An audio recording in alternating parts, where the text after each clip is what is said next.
Hello, I'm Anthony Gibbs. Today, I'd like to discuss you, if I could, 1 second.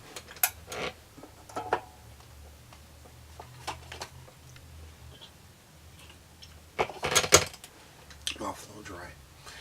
Anyway, I'd like to discuss with you the Brexit, and more specifically, I would like to discuss with you essentially what I see as a disturbing trend of nationalism that has seemed to sweep our politics, and divisiveness that has seemed to sweep our politics. And I wanted to address that here. Um, First, with the Brexit, one, it's so tough to say because one might say, well, that is just left-wing bias. Level. There we go. One might say that this is a left-wing bias and things like that, and people were standing up for themselves. Maybe that's true, and I guess saying first that people can disbelieve anything they want to hear from the media or from people doing polls, because people can say the polls are tainted. With all that being taken into account, one thing that's scary is that the biggest the two biggest queries after the Brexit were from British from citizens of Great Britain were what is the Brexit and what is the EU. Kind of know what you're voting for, but it kind of goes to the trend of people wanting simple solutions for very complex issues. As the nature of populism is that it gives you those things. It cuts to the core. People who are not a part of the conversation or didn't take the education or don't get invited to those meetings can come up with their own solutions and conclusions, and say that well, if people were smarter, they would do this.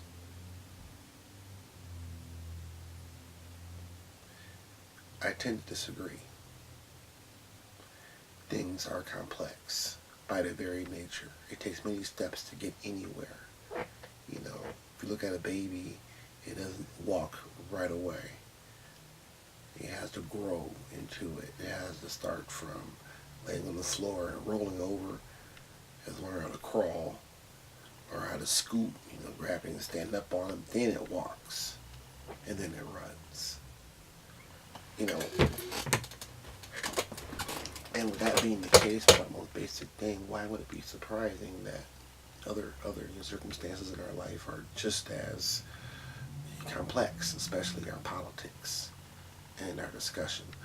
Which brings to the next issue I want to discuss, and that was the notion of people being unable to deal with one another who are outside of their political purview. In a Pew poll I recently tweeted, you can look me up on AW Gibbs 007 at Twitter.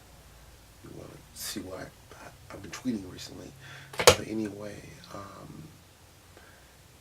in people who are politically active, over 60% of them, is on both sides, liberal and conservative, Democrat and Republican, feel that the other side, their opposite, have nothing to add and are wrong on everything. Do you know how illogical that is? Just kind of pull back from that. Who is wrong on everything?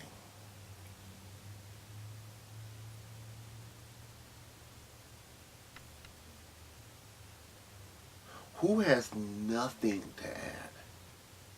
I mean, think about the people that are in Congress, liberal or Democrat. These are people that worked hard. They either did well in business, or they joined the military, or they played a professional sport and got noticed.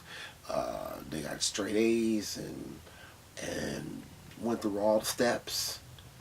Either way, these are people of exceptional value, and they have nothing to add if they don't agree with you. Like the poll also stated that it's becoming more important for people to be able, like with their neighbors, for example, they're more apt to be okay with neighbors if their neighbors have similar political views. And it's becoming just as important or more important in some cases as people sharing similar religion, kind of background, or race.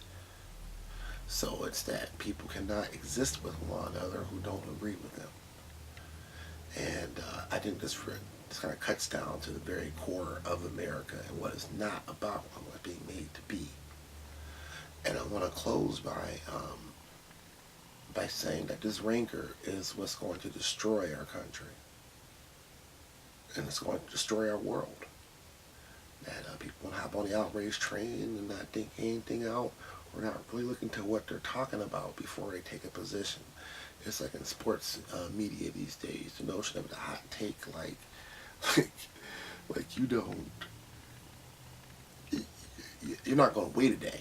You're going to spout out that this is the course of events, like in Nostradamus or something like that. And even he talked in riddle, so he was never clear. So, so I will conclude by saying that we have a long way to go in this country and in this world if we continue on this path of opposition at all costs and this ethnic nationalism, which was a big factor in what started off World War I. I hope the cooler heads prevail and they do something about this Brexit. But if the Brexit does indeed occur, the people need to be very careful at what the next step will be, because the next steps might end up causing a conflagration that none of us are prepared for.